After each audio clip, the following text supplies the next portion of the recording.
Dr. Sutton, thank you so much for joining me. This is an exciting conversation I've wanted to have for a long, long time. Thanks for being here. It's my pleasure. So let's jump into things. Outside of your illustrious career in academia, your professional background is in the sales and marketing side of the sports business. Mhm. In 2020, no sector of our industry was more affected than sales. We saw on our job board, we had about 12,000 jobs that were connected to sales in some way, shape, or form. And that dropped down into the hundreds last year. And we just watched this whole thing evaporate. It makes sense. We don't need to get into the whole logic behind it. But you're on the front lines working with a lot of teams and leagues and consulting and talking. You know what's happening in the industry. Do you believe sports sales jobs are rebounding? And what is your overall outlook as we jump into 2021? Rebounding and rosy. And really what's happening right now is that everybody has plans to add, and they're just waiting for permission to add. And permission, unfortunately, relates to bodies in the stands. What percent of capacity can you have? I mean, there's no sense in hiring group salespeople right now because you can't have a group. Right. And so, if you're limited to 20% of your attendance, you're struggling to take care of your season ticket holders. And, I'm excited. I'm going to go to opening day in Pittsburgh, and the Pirates are at 50%. Yep. So we'll see. And as long as I think as long as we go through this next section without having any blowback, any spikes, any issues with attendance, I think by the fall we'll be pretty much back to normal. I think you can anticipate an NFL crowd, a college football crowd, and an NBA crowd next year of at least 75 to 80% capacity, if not full. That's great. I was talking with Callie Franklin from NYCFC in the MLS, and she kept saying, she's like, if we're not hiring, we're not growing. And it sounds like what you're saying is there's that desire. They want to be hiring. These teams want to be growing. They're ready and primed to go. Mm-hmm. It's just looking for that green light, right? That's exactly what it is. Yeah. So we so often hear the term analytics, and so many of us are preconditioned to think player side, right? We think Moneyball, we think that kind of fun and sexy side of Oakland days and that and whatever. But in today's world, isn't it the business analysts, the revenue optimization specialists representing one of our industry's really true growth sectors? No question. And I prefer to call it business intelligence. I like that too. That sounds better. Yeah.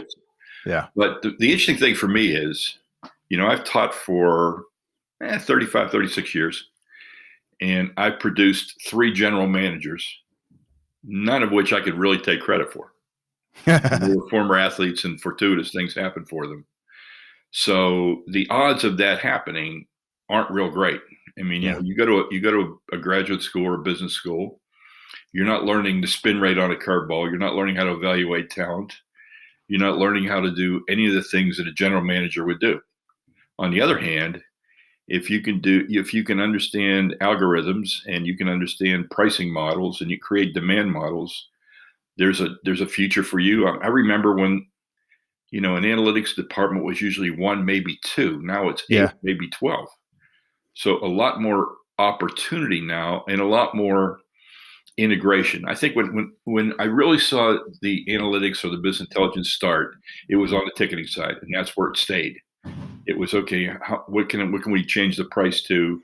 Do we add more premium? What do we do? And now and I would give credit to the Orlando Magic. They were the first group that I saw that used business intelligence as a thread, and they ran it through the entire organization. They looked at sponsorships. They looked at parking. They looked at concessions. They looked at merchandising. And that's what really it is right now. I mean, business intelligence needs to be a thread that runs through the organization, and everybody can touch it and everybody can give feedback. And when business intelligence is successful because the people that it impacts, the different department heads, will go to BI and they'll say, hey, can you guys figure out this for us? Or can you do this, rather than just taking data and looking at it? Once it's reciprocal, that's when you really got a strong department. So is the sports industry behind every other industry? Because it feels to me from the outside, well, not from the outside, but it feels to me a little bit. My wife works in more traditional business, Fortune 500 type company. They've been doing this for decades, right? And it feels like in some ways the sports industry is waking up to this concept.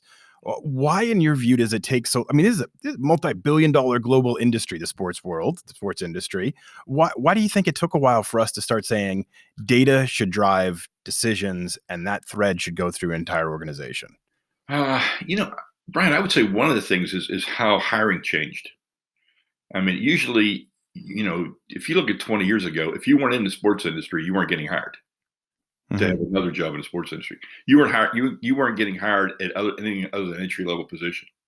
Now, when you say I'm looking for a BI person, you look at Amazon, you'll look at Google, you'll look at different places because you can teach people the sport part of it if they have the basic core knowledge. So it's taken us a while to have leaders in place that accepted that as a way of doing business, that you didn't have to understand baseball to work in baseball. You didn't have to understand basketball to work in basketball. But if you understood the business elements and you could apply them to basketball, that was the key. I think it's fascinating too that so many GMs across all sports now have a background in economics, statistics, other types of fields. It's not just the old grizzled scout that's been sitting on a bench watching high school games for 30 years. It's like there's a different way of building careers and hiring, like to your point exactly, that you're seeing these high level positions that are more rooted in things other than player side or using different skills to get to the player side. Sure. When I worked at the NBA, we would always talk about a two-dimensional model, the art of it or the science of it. Okay. How to blend those things together. So there's an art of sales, but there's a science of sales. There's an art of intelligence, but there's also a science of intelligence. Yeah. And the art of, like, when we're talking about BI, the art of BI is being able to translate it so that everybody understands it and make it meaningful for people. And when you find a BI person that is what I call bilingual, they can speak stats and speak English. I like that. You understand what they're talking about. Yeah. And that's, you understand what they're talking about. And when you understand what they're talking about, that's what makes it work. Yeah, that's where we get back to that whole concept of everybody's in sales, right? Because if you are a data person, you still need to sell that information to somebody above you and make them do something with it. You still need to be able to communicate if you're in marketing or if you're in any other roles. You're constantly selling. I mean, no matter where you are, right? Yeah, and if there's one weakness in the BI people some of the BI people I've seen, it's their ability to say, here's what I found, and here's what it means, and here are some alternatives that you can consider. Yeah. And I don't see that often enough. In the old days, I would see, here's the numbers. Yeah. And I'd ask a question. Well, what do the numbers say? Well, here's the numbers. And there wasn't enough understanding of what they were doing to go deeper and explain to people what it meant for them. And that's been a big tipping point in BI. I like that. I like that concept of being bilingual, speaking data and speaking English is great. So I've often talked on the podcast a lot about how it's so important to continually innovate and adapt. And it's something we talk with young people about all the time. It's something we talk to with people that are looking to transition to the sports industry, this attitude of innovating and adapting. Mm-hmm. When I first started in the industry, social media wasn't a thing. We didn't really talk about analytics, data-driven decision models, esports. These are all new things we all need to get on board with and adapt to. Many didn't exist. Many are now are common. Now they're massive. While I don't expect you to predict the future, that would be awesome if you could. But what do you kind of see as you kind of look at the industry now and you see where we're headed and where things are going? Are there certain aspects you think will develop and grow and become more prominent in the next 5 years, let's say? Yeah. My SBJ column this month, which I love. I had my working title for it was The Death of the Phone Room. And I didn't mean the death of calling. I meant the death of a physical room. Yeah. And, for the last 3 or 4 years, I was calling for get rid of the landlines. Nobody calls on landlines. Nobody answers landlines. And selling is not an auditory business. It's visual, it's experiential, and it's auditory. And if you're going to sit in a room and call 100 people and hopefully talk to 8, there's got to be a better way of doing business in 2021 than that.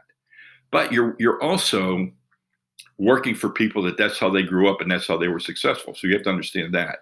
And you have to get them to overcome their own history and accept different ways of doing things. So when I talk to people, I say, listen, I'll walk into somebody's phone room and I'll say, hey, describe to me what I'm going to experience if I come to one of your events. And they'll start trying to describe it to me. Yeah. And I'll let them go on for 2 or 3 minutes and I'll stop them and I'll say, whoa.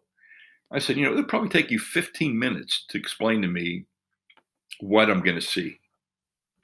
You don't have 15 minutes. I'm not going to stay on the phone with you for 15 minutes. Right. So the model I'm advocating now is, hey, go out and shoot me a video. Shoot me a 2.5 minute video and say, this is what it looks like. And then maybe close the video with showing me some seats that are open and say, I'd like to invite you to a game. Here's 3 sets of seats. Where would you like to sit? And then call me or then text me and then follow up. It's just so much more real. Yeah, it's tangible. Yeah. I remember back in my NBA days, we'd have our league marketing meetings. And one year I was tasked with the idea of getting the couch potatoes off the couch. Oh, that's a fun challenge. Yeah. And so I went to Miami, which I always thought that he did a great job of game entertainment. And I filmed a video. All right. Yeah. I filmed a video of everything you wouldn't see if you were sitting in your living room watching the game on TV. Because let's face it, you're always going to see the game better on television, particularly given the technology of television and the home theater experience and everything else. But that's not why you go. You go to experience something. So I did this whole video. And then my session was at, I think, 9 o'clock in the morning. We were in Phoenix. So I came out, and Stern's in the audience, and Adam's in the office. They're all in the audience. Yeah. And I come walking out. I've got a Suns jersey on. I've got a hat on backwards. I'm wearing blue jeans, and I'm carrying a 6-pack of beer. Please tell me there's a picture of this somewhere. I want this. We can get video of it somewhere. Okay, good. And then, so I have a recliner and a big screen TV set up on the stage. Yeah. So I go and I sit in the chair, and I pop my feet up, and I turn on the TV. And then I have somebody call me on my cell phone. You say, hey, I got 2 tickets to the Suns game tonight. You want to go? I go, why would I go? I said, I'm sitting in my house. I'm in my recliner. I got a 70-inch TV. I said, I don't have my shoes on. I can go to the bathroom barefoot, and I don't have to drive anywhere. I ordered a pizza, and guess what? Beer's $4.99 a 6-pack at my house, and I popped beer. And then I got up and I stopped, and I said, this is what you're up against. Yeah. And to get me to go, and then I showed this video, and the video I had, I talked to the dance team. I talked to the mascot. I talked to kids who played that afternoon on the court, their Court of Dreams. Yeah. I had this kid come off the court. I go, hey, tell me about this experience. He looks at me and goes, it was only the best day of my life. See, all the things like that you don't ever have any idea of. Mm-hmm. That's what you're selling. So I interviewed people in the stands. I interviewed fathers and sons, mothers and sons, fathers and daughters, group of people from work. And I talked to them, why are you out here tonight? What made you come? And they all explained to me in their own words about how great it was to be at a sporting event, experience with your friends and family, and create memories. Yeah. Well, that's what my video was. And now, coming out of the pandemic, guess what? Those are all the things we want again. We can still watch them better at home, but we don't want to be at home. We've been at home for 11 months. Now we want to go and we want to have fun and we want to experience something. So that's exactly it, right? Yeah. You're selling the experience. You're not selling wins and losses. You're selling the experience. Last weekend, I was at Oklahoma State, my alma mater, and I went to the Oklahoma State Vanderbilt baseball series. Okay. And I went to 3 baseball games, and I loved every second of it. Yeah. And it was something I didn't get to do in 2020. And I just, it was just a real deja vu moment. These were things that are important to me, and I got to do them. And it felt good. I'm vaccinated. It felt good. Every summer I used to go to the Cape Cod League baseball games because I grew up in Massachusetts. Yeah. And that to me is like still one of my most pure memories of sports, like sitting in the grass, watching a game with these elite young prospects that are playing with a wood bat for some of them the first time. And it just felt so pure. Didn't it? And those are real experiences. Those are things you can't just get. You can't fabricate. They don't exist anywhere else. No, I remember getting off a ferry at one of the towns, getting a lobster roll and walking to the game. And I thought it was a great thing ever. Oh, yeah. Now I want a lobster roll too. Okay, so we'll transition here a little bit. 36 years of experience in higher ed. Mm-hmm. You're retired now from the college classroom experience, so you can speak freely and honestly and contradict other programs. The program you founded at USF, the Sports and Entertainment Management MBA program, I think is a little different than most, having a co-op element and focusing on students gaining real world experience, which is something we emphasize a ton here on this show. It's like, what can you do? Have skills, have experiences. That's what's going to translate you and make you stand out in the industry. I've hired somebody from the program, Laura Wilhelm, who you know, is a staff member on our team, phenomenal graduate of your program, learned industry best practices, had experience working with the Tampa Bay Lightning while she was in school. She was ready to contribute from day one. Matter of fact, she was prepared to dominate by day one, right? It wasn't this huge, massive learning curve. She had been in the trenches. She knew what to do.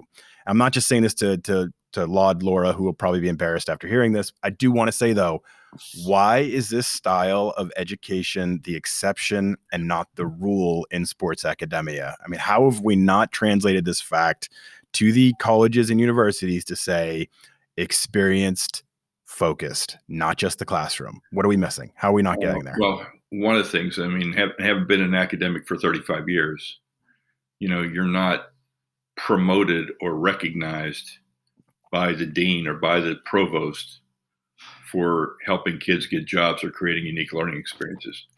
Unfortunately, that's crazy. Unfortunately, you're rewarded for writing an article. Yeah. And, I've written enough academic articles and pro articles. I remember I wrote an article one time for SBJ, and I posted on LinkedIn and everywhere else, and I had over 10,000 reads. Okay. Yeah. When I look at everything I've ever written in academia, with the exception of my textbook, and if I added them all together, I wouldn't have 10,000 reads. Yeah. So the system's wrong. The system's backwards. When I got the naming rights done for the Vinnick program, and it was a multi-million-dollar deal over 14 years, I asked the provost, and I already had tenure, and I was already a full professor, so I had nowhere to go. I said, so if I was coming up for tenure, what would this be worth? And he said, one article. It just doesn't make sense. The whole academic system doesn't make sense. So, I look at my academic career pre and post NBA. So I started off at Robert Morris, and I taught for 4 years. I went to Ohio State for 4 years. So I've done it for 8 years. And all of a sudden, one day, one of those discover me moments, I looked in the mirror and I go, hey, do you know what the hell you're talking about? I mean, you're telling these kids to do this, this, this, and this, and you haven't done it. So how do you know this works? And so I met with Buffy. I talked to Bernie Mullen, and Bernie says, go talk to Buffy. And I talked to Buffy. And Buffy had me interview for a job with Del Wilburn Associates, which was a sport marketing company. At the time, they did all the marketing rights for the NHL, but they had other things as well. So I decided I was going to leave academia, and I went and worked in the sport marketing company for 3 years. And I worked on all kind of projects for Mazda. I worked on the Greyhound track operators. I worked on the Rock and Roll Hall of Fame. I worked at Louisiana Tech University. I did a lot of different things. And at the end of 3 years, I said, okay, I do know what I'm talking about, because a lot of stuff I did based upon what I understood. So then I went to UMass, and UMass was great. And I started this experiential learning. We had courses where we would do experiential learning. Like I would throw kids in a van, and we would drive from Amherst to Cleveland and do it for the Lumberjacks, or we drive to Philadelphia to study for the Sixers. But this was important to me. We had to do experiential learning. You had to do something more than the classroom.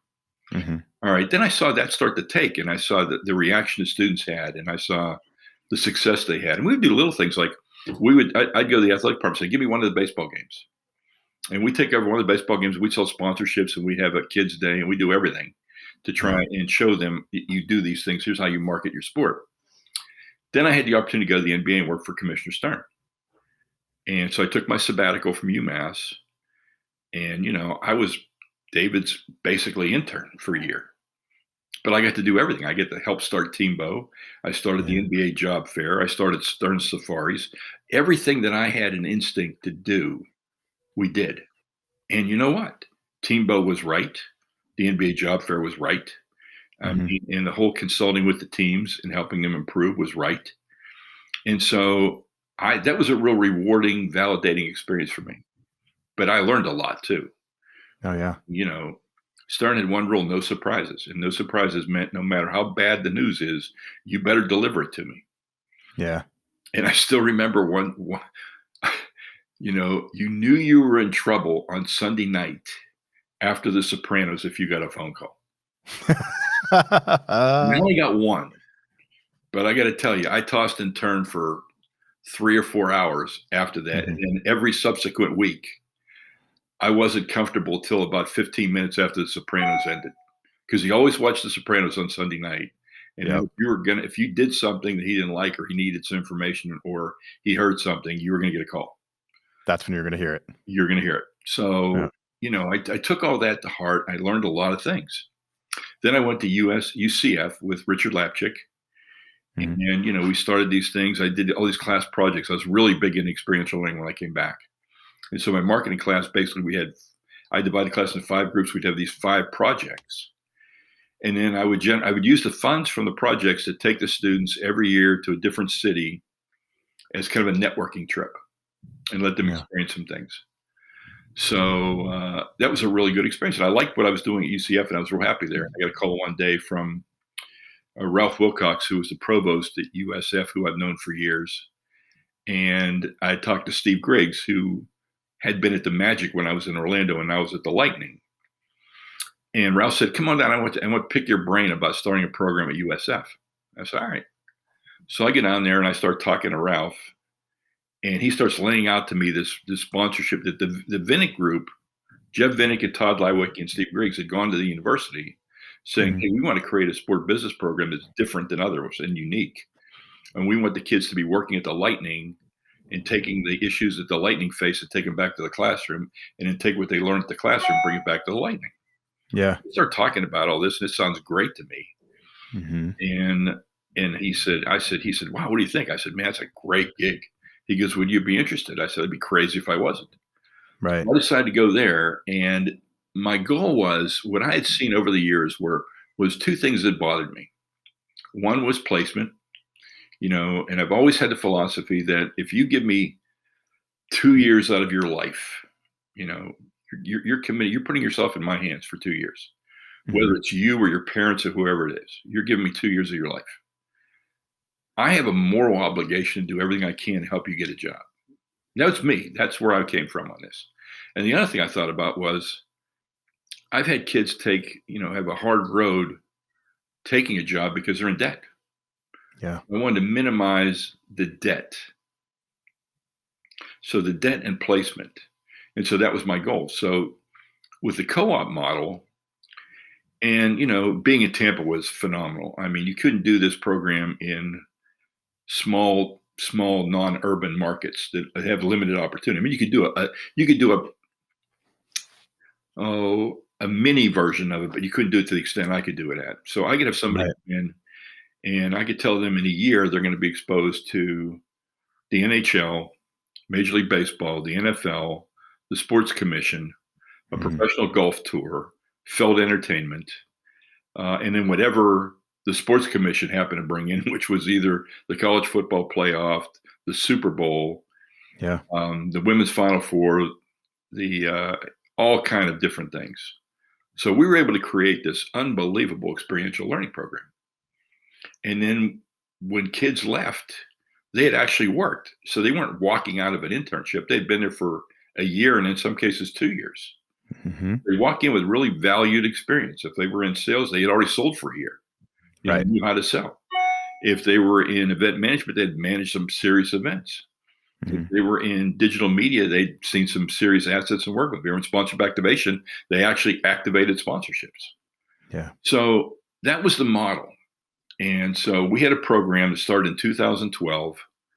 And when I left in 2000, the end of 19, it had gone from nowhere to the 5th ranked program in the world, and the 4th ranked program in the world, and 3rd in the US. And the 2 programs I was trailing were Ohio U and UMass, and they both had 50 plus years on me. Yeah. And I was fine with that. I'd been at UMass. I knew it was a great program, and I'd always admired the Ohio program for being first and doing a lot of innovative things. But I'd been in Amherst, and I'd been in Athens, and I knew the challenges they faced that I didn't have to face in Tampa. My challenge in Tampa was, what's USF? I never heard of that before, and where is that, and why should I go there instead of Ohio or UMass? And so it really, when I left, students would interview for the 3 programs, and they would pick the program that was best for them. But we got our share of really good students and really good program.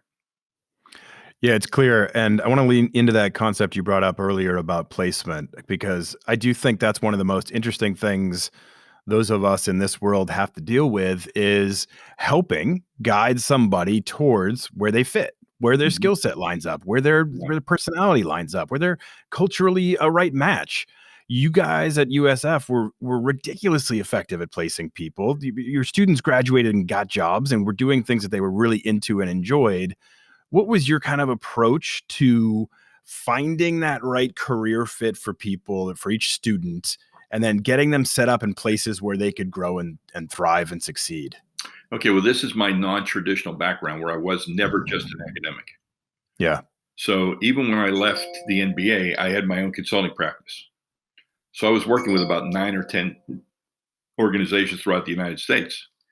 And I would see the talent they had. I would see what those people had to do in their role. And I could replicate that in my classroom. Yeah. Through different projects. But at the other hand, I understood the boss. I understood what they needed. And whenever there's a vacancy, they said, hey, do you have anybody? And I always did.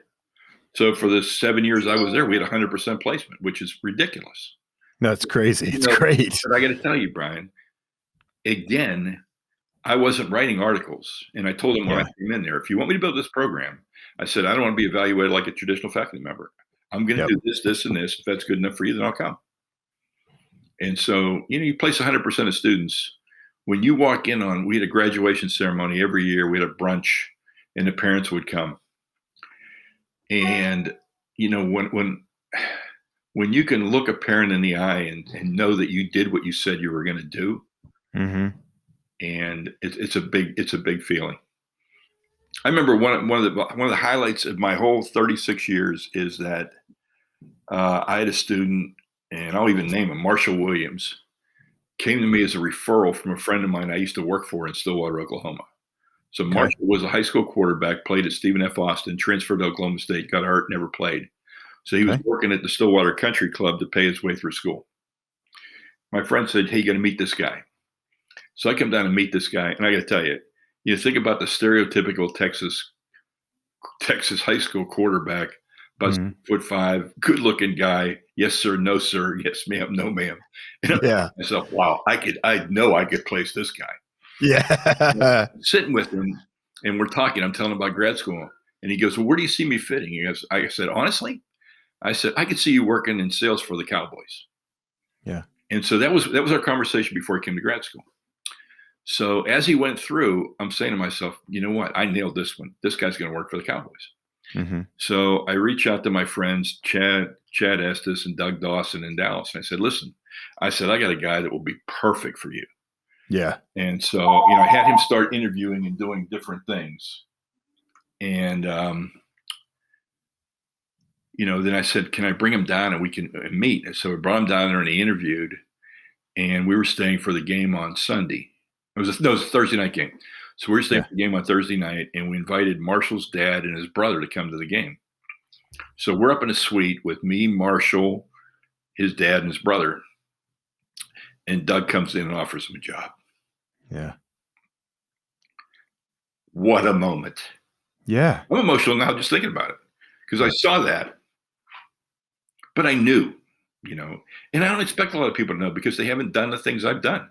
So sometimes just an unfair comparison, because I've had advantages that other faculty members haven't had. So speed forward to my retirement, and my good friend Todd Lightwick now is running the Kraken. Yeah, he is. Yeah, he is. Okay, so we start having conversations. He goes, hey, we want to build a program like we had at USF at Seattle U. Oh, okay. I said, all right. I said, I'll help you build it. I said, I want to come. I'm not going to go work again, but I said, I'll help you build it. So I'm working with them right now. And we made an announcement last week that not just the Kraken, the Mariners, the Seahawks, the Storm, the Sounders, Oakview Group, and Climate Pledge Arena are all the founding partners of this program. Each one is going to offer 3 of those residencies I had in Tampa. And the crux of the program is to face the diversity challenge. That we're going to try and use these opportunities to attract indigenous people, African Americans, women, Hispanics, and other underrepresented groups in athletics, and get them to come get an MBA, work in one of these teams while they're there, and see what we can do. See if we can really make an impact. So, same model. That's amazing. Seattle is a great market. Yeah, I was there for 10 years. I was the news director at Fox Sports Northwest, and I've covered all those teams, and it's a great sports market. It is highly unheralded, and we've done a lot of work with Seattle U in the past. They have a great program on sports sustainability, too. Like, they've really branched out into areas that I think are the future, and the fact that you're going that route with them, too, I think should be very, very exciting for them as well. I'm excited about it. And, not only am I working with Todd on this, but I'm working with Tim. Yeah. There's nobody like Tim. Yeah. I mean, Tim was the prototype for the Pied Piper before there was a Pied Piper. Yeah. And I had on Allison Bickford, who's the director of corporate partnerships for the Kraken, just a couple weeks on the show. And she was raving about it again, too. I mean, they're really doing some special things up there. It's amazing. So I'm excited about it. It's going to be fun. You should be. So you're a mentor. It's funny, as I interview people throughout the industry for the show and other parts of my job, everybody seems to be somewhat in some way connected to you. I mean, I feel like you've been a mentor to so many people in the industry, which I think is awesome. It's amazing. It's incredible. You should be very proud of that fact. As you look back, say they could play the Kevin Bacon game with me. They could. They absolutely could. I feel like everybody I've talked to is like 2 degrees away from you in some way, shape, or form. But as you look back through your career, let's flip this conversation around a little bit. Who would you say have been your mentors? Who have been the people that have you've learned from and set you up for success? This is going to sound strange, but I think my biggest mentor was a book. And it was Vec is in Rec. Okay. Oh, I know it well. Yeah, go ahead. And so I always wanted to meet Bill Vec, and it's one of the saddest things in my life. I never got to meet Bill Vec. I got to meet Mike, and I got to go to a baseball game with Mike, which was one of the highlights of my life. But I never met Bill Vec, but I read Vec is in Rec. And everything, he was so far ahead of his time. He wrote this in 1962, and he talked about all these different things. And he'd say things like, if baseball is not a civic monument, you have to market and you have to sell it. You can't sell wins and losses. Yeah. And he's saying all this thing in 1962. Nobody's thinking about this in 1962. Hey, you got a baseball game, come out, watch a game, watch teams play. Yep. So he's thinking about all these things, and all promotions and all these things, bat day and things that had never happened before. And I'm thinking to myself, wow, he understands people. Yeah. He is every man, and he understands what's important to every man. And so if you just follow this guy's principles, you're going to be successful. So a lot of the stuff I preach is stuff that I learned or inferred from what I read. And then obviously when I went to work for David Stern, I mean, he became pretty good guy to learn from. Yeah. And, and I tell people all the time, when I went to New York to interview, he's very, I had sent this cold letter, saying I had a sabbatical coming up. I'd like to come work for him. And by the way, here's 3 things I think are wrong with the NBA that I could come and fix. I love the aggressiveness. So people said to me, were you out of your mind? I go, no, that's just me. And I said, would I do it again now? I probably not, but I did it. And so he calls me, he calls up and asks me to come to New York to talk to him. So I go and I walk into his office. I walk in the conference room and I'm waiting for him to come in. He walks in, he looks at me and he goes, and I can't even describe the amount of sarcasm, but it's, hello, professor.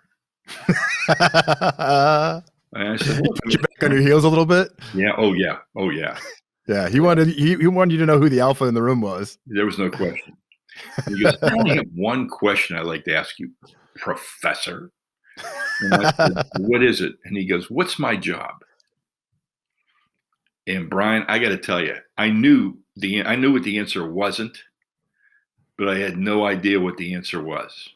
Yeah. And I'm usually really good on my feet, and I'm thinking and thinking and thinking and thinking, and I have nothing. I mean, I can't even bullshit him. I have nothing. So I start off and go, obviously you're commissioner of the NBA. He looks at me, raises his eyebrow and goes, obviously. You don't know. And I go, well, why don't you tell me? Mhm. He goes, I'm an investment banker. I have 30 clients. My job is to increase the value of their investments. Do you understand that, professor? And I said, crystal. Yep. And then we had a conversation after that, and I ended up going to work for him. But I mean, That's awesome. that's his job. I mean, if Yeah. you think about it, that's exactly what that job is. Yep.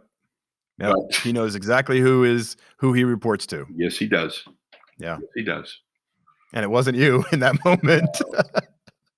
No. I remember, and he was so intuitive. Like we were having a talk one day, and he goes, do the same people go to every game? And I said, no. He goes, how do you know that? I said, I just know that. He goes, but you don't know that. Mhm. And I said, okay, I don't know that, but I know people share their tickets. He goes, okay. He goes, go find the best photographer you can and go to the Garden. And I want you to go to 3 different games, and I want you to pick out 3 seating sections, and I want you to take a picture of those seating sections every game for 3 games. We're going to blow the pictures up, and we're going to look at them, and we're going to look see how many people are different. I Okay. said, all right. Now that might sound unscientific, but it works. Yeah. So we have these big, 20 by 20 blow ups. Yep. And we're looking at him. And he goes, well, that guy's new, or that guy was there before. And we're looking Mhm. at him and everything like that. And so it just his way of understanding that people shared tickets. And then he wanted to know, okay, so how many games do they go to? And so we started doing some market research and surveys to find out the average person that has a 41 game plan goes to 20 to 25 games Okay.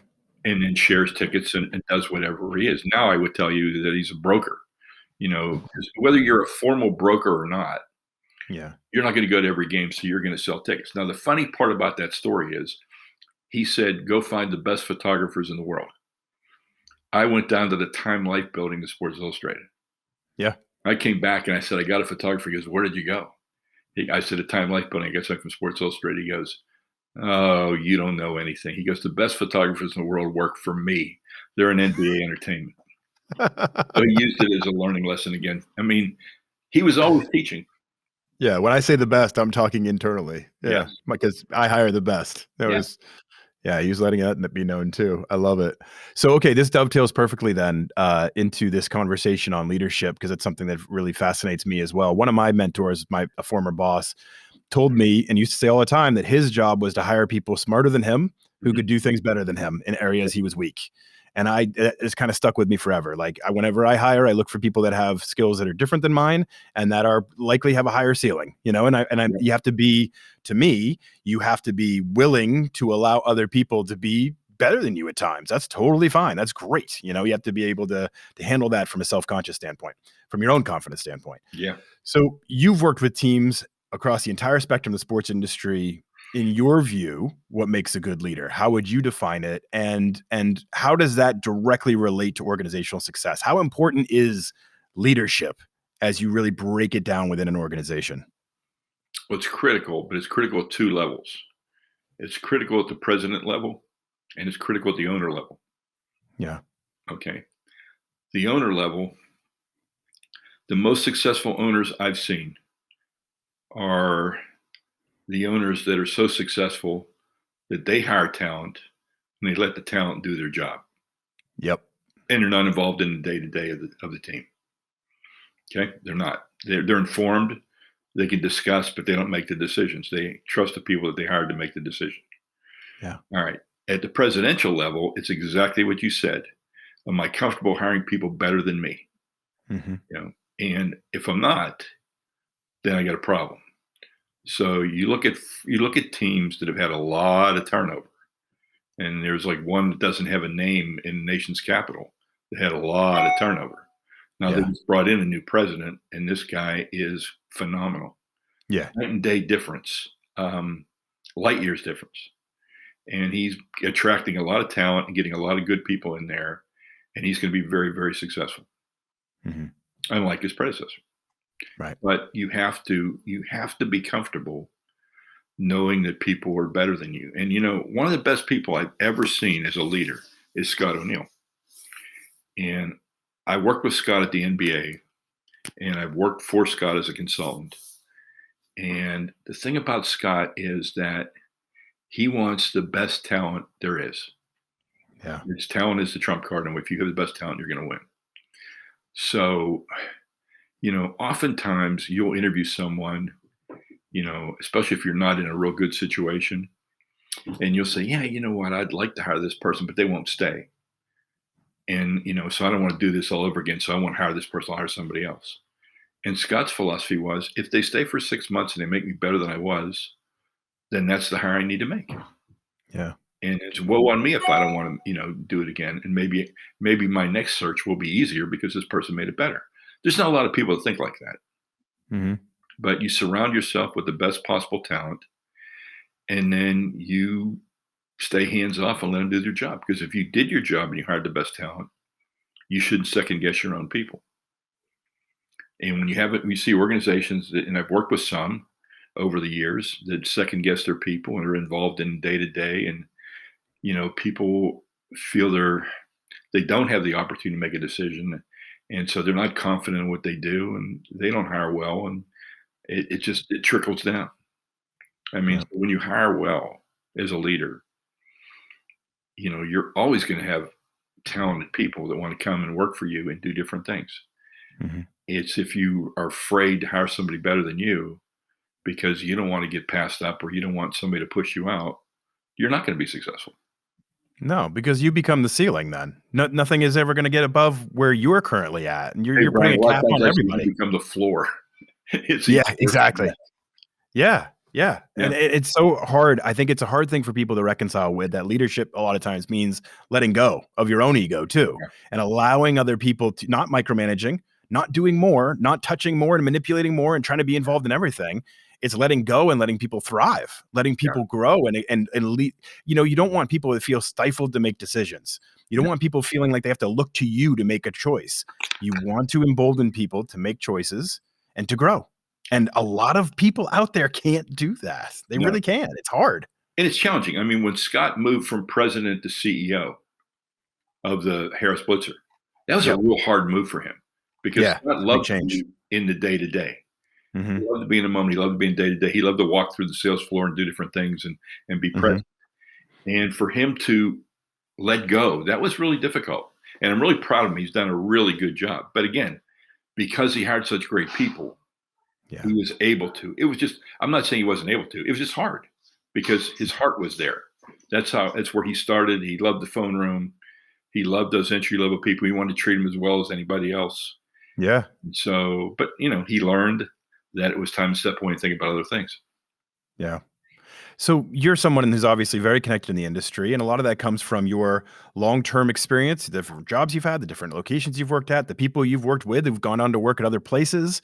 Mhm. You've got this networking thing down because of your life experiences. What about for younger people? Well, what do you see them doing right and doing wrong when it comes to the concept of networking and growing their own branches of connectivity? Their first thought about networking is, what can this person do for me? That's their first thought, and it's wrong. Yeah. Yep. It's, what can we do for each other? How could I help this person? And they say to me, well, you know what? How can I help? This guy's the CRO of a professional basketball team, and I'm a grad student, and you're saying this person's going to mentor me. How can I help that person? I said, well, you know what? You read the SBJ, you read articles, you do research. Maybe you find something and say, hey, I came across this article, and it seemed to me it's something you might be interested in because of this thing that you did, and you passed the article along. It Yep. can be that simple. You can do things just because you have time, but there has to be some level of reciprocity in a mentorship relationship. Has to be. Yep. No, I totally agree. And it's those little things too. It doesn't, a lot of times people think it has to be grandiose. Like, what am I possibly going to give them? Like, you may not change their life, but if you share with something with them and say, hey, I saw you guys broke attendance records. What was your process in getting there? You're having a, you're Yeah. having a conversation. You're building a relationship. You're showing that you pay attention to what's going on in the industry. You're exchanging information. And that's a better conversation to have with somebody than, what can you do for me? And it's when you come for me and you're not asking for something that I value you more. Like this year, I volunteered. I wrote a column about if I was in the classroom with my students during this pandemic, what would I do? What would my teaching be? What projects would I do? And at the end of that, I said, hey, I realize how hard this is for you. If you want me to Zoom in your classroom for class period, I'll do that. And I think I Yeah. did 27 different schools. And I don't want anything from it. I just thought, I just feel like it's hard. I wouldn't want to do it.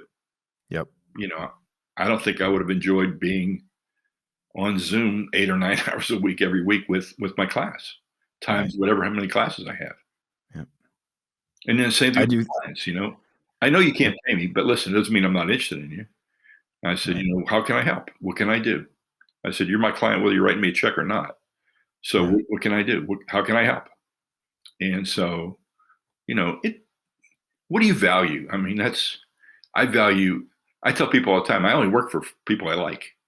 I left the NBA because I was working for people sometimes I didn't like. So now I only have clients that I like.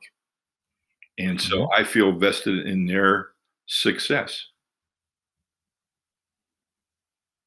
Yeah. I mean, I think that's the way we should all kind of be guided. I hope that that's the case for more and more people. So one thing that's really bothered me lately is I think hiring is a very personal experience, Mhm. right?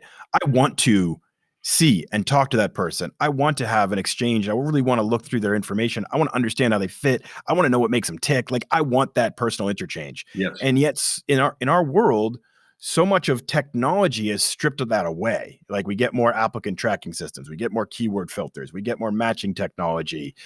Are we missing out on the high ceiling person who may not have everything dialed in yet and have the perfect skill set and match all the markers and have those keywords in there? I mean, I feel like in so often in the industry, people talk about, I want people with potential and the soft skills and the whatever, but then they go through a system that strips that out and just makes a decision based on Yeah. hitting profile metrics. Are we missing people? Like, it I feels like think we so. are. I think so. Yeah. Um, you know, so let me just take it back to academics. For 36 years, I've been reviewing applicants, people applying to go to the program. Yeah. Remember when I was at Ohio State, I had a guy with a 4 point and almost a perfect GMAT. He came to the interview and I thought he was a disaster. He was asking me if he could get autographs when he was in the locker room. Well, I didn't take him. And I got questioned by the dean why I didn't take him, because he met all the metrics for admission. And I go, I have different metrics for success. And I said, if I'm only going to have 30 students, I want the 30 that are going to be successful. And I said, I don't think this guy's going to be successful.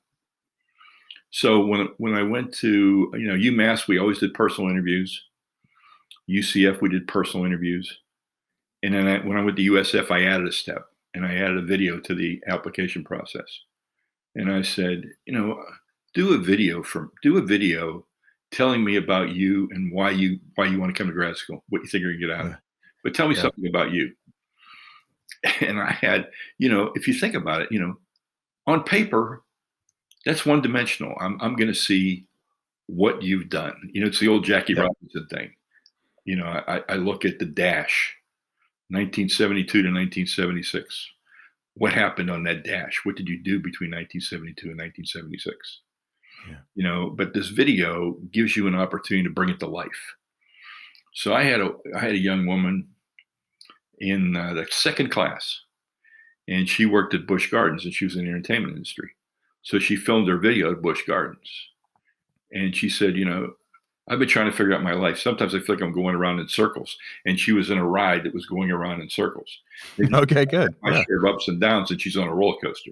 And I'm just thinking, wow, I want that person. I want that person. Yeah. I don't care about anything else, but the way they think and the creative as they are. Look at Laura's. Ask Laura to see her video that she submitted. So I will now. Trust me. I was already writing that down. I want to see it. Yeah. And what hooked me on Laura was Rocky. She was the mascot at USF. Yeah. And I'm thinking to myself, you know what? That's a hard job. Yeah. You've got to be comfortable in your skin, and you got to be comfortable in another skin. Yeah. And you've got to do all these things. So I was intrigued with her right away. Then when the costume comes off and you see this dynamite woman with a lot of drive and passion and enthusiasm, you say to yourself, wow, this is perfect. I can do something with it. Sky's the limit. Exactly. Yeah. No, I love that. I love that personal touch to it. I do feel like so often in hiring, we're missing some of that. I hope we can get back to that. As much as technology is helpful and great and whatever, I get it. Sometimes you just need to remember we're a relationship industry. And I think that's really important to remember. And we're a communication industry, and it's how you communicate. And is Zooming challenging? Yeah, it's challenging. I did focus groups on Zoom, which I'd never done before. And I thought, okay, this is hard. But at one hand, I've got 12 faces on my screen all at once. So when I say something, I don't have to turn around trying to look at the room. I can just look at it and I can see 12 different reactions. So there's positives and there's negatives. I just think you have to understand the limitations of each format or each situation that you're trying to deal with. And I understand that, like, I don't believe in test scores. I think the GMAT and the GRE are worthless. If I want a predictor for grad school, I only have to look at what you did in math and what you did in science in your college days. And if you had a D, you're going to struggle in grad school. And if you didn't, you won't. And so I remember we took a person at UCF that had a 400 GMAT, which is half. Never take. Okay, never. She had a 4-point. I got her a job 2 days after she graduated. Yeah. She's been in the industry and been really productive ever since. If I go by the metrics, she doesn't get in. But if I go by what is she really like? Hey, my first 3 semesters in college, when I went away to Oklahoma State at 17 years old, I had a 1.2, a 1.6, and a 1.8. All right. And look at you now. Look at me now. But the first year I made mistakes. Somebody said, well, if you don't go 3 times in a row, they drop you from the rolls. Well, guess what? They don't. Yeah. So I didn't go to my English class was at 7:30 in the morning. So I didn't go to English class 3 times in a row. And I thought I dropped, and I didn't. I got an F in English.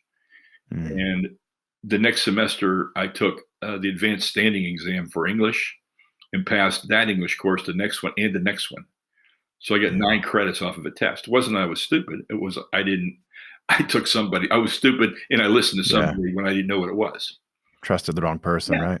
So, I'm not, and then I think that there's a life before the light bulb goes off and there's a light after the light bulb goes off. Yeah. And your performance is according to that. You'll find out. Somebody said, when did you know what you wanted to do? And I said, I was in my 50s when I knew I wanted to teach and consult. Yeah. Then when I was just working full time, I missed the students. And I was just with the students. I missed the excitement of working in the industry. So when I was able to combine the two, I was the happiest I've ever been. Yeah, it's a journey. The beneficiary of that was my students, because if you look at all the students I placed, probably 50% of them work for somebody that I worked for. And so there's a lot of benefit there. Yeah, there sure is. This is incredible. It's been such a great conversation. I want to finish up with this. I read one of your SBJ columns, Sutton Impact columns, from 10 years ago, because I am a bit of a dork and I wanted to go back through some of your past stuff. Okay. What stood out to me was 10 years ago, you were writing about a commitment to diversity. And fast forward to today, this is still a topic as a society, not just as a sports industry, that we are not fully committed to. Why? Why haven't we made more progress? I know we have made progress, sure, no doubt. There's a lot of things that are better now, and it's not fair for me to even make that judgment or that statement, but on a surface level, from what I'm able to see and from talking to people, things are better, but it feels like not there yet. What's going on here? They're better, but at the end of the day, the hiring decision is often the person you're most comfortable with. And the person you're most comfortable with is probably the person you have the most in common with. Yeah. Rather than the person that you have the least in common with, that might have totally different ideas than you have. And that's the person you should consider more than you have in the past. So when I have people all the time tell me I'm looking for diversity candidates, I say, well, yeah, I've got some. And in the interview, oh yeah, she was phenomenal. She finished second. Oh, okay. Well, when you finish second 3 or 4 times, you got to question, was it the Rooney Rule? Yeah. Was it the Rooney Rule? Mm-hmm. And if it Checking is, the box. that's a bad statement. And I tell people all the time,